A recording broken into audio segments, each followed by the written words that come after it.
ও ইসরায়েলের মধ্যে সংঘাত তীব্রতর হওয়ার সাথে সাথে একে অপরের বিরুদ্ধে হামলা অব্যাহত রেখেছে দুই দেশ। ইসরায়েলি হামলায় নিহত হয়েছেন ইরানের রেভলিউশনারি গার্ড কোরের গোয়েন্দা প্রধান কাজেমি সহ ৩ কর্মকর্তা।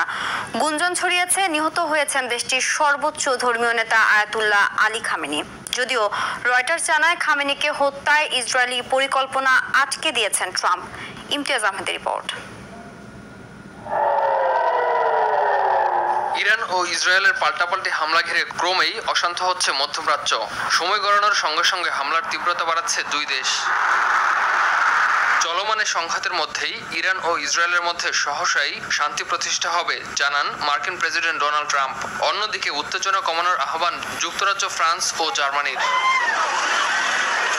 ইরানের ইস্পাহানের পারমাণবিক কেন্দ্রে হামলা চালানোর মাধ্যমে ইসরায়েল ইতোমধ্যে ইরানের পারমাণবিক সক্ষমতা অর্জনের প্রচেষ্টাকে খানিকটা ক্ষতিগ্রস্ত করেছে বলে দাবি করেছেন ইসরায়েল প্রধানমন্ত্রী বেনিয়ামিন নেতানিয়াহু। মার্কিন প্রেসিডেন্ট ডোনাল্ড ট্রাম্পের সঙ্গে সমন্বিতভাবে কাজ করছেন বলেও জানান তিনি।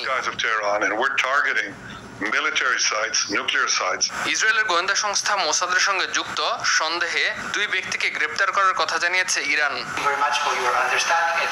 এদিকে ইরান ইসরায়েল সংঘাত নিরসনে জরুরি বৈঠকের ডাক দিয়েছে আন্তর্জাতিক পরমাণু শক্তি সংস্থা IAEA। আজ অস্ট্রিয়ায় সংস্থার সদর দপ্তরে বৈঠকটি হওয়ার কথা রয়েছে। যদিও ইসরায়েলি হামলা অব্যাহত থাকলে কোনো পারমাণবিক আলোচনা হবে না, সাফ জানিয়ে দিয়েছেন ইরানের president Masoud Pezeshkian. Imtiaz Ahmed, RTV।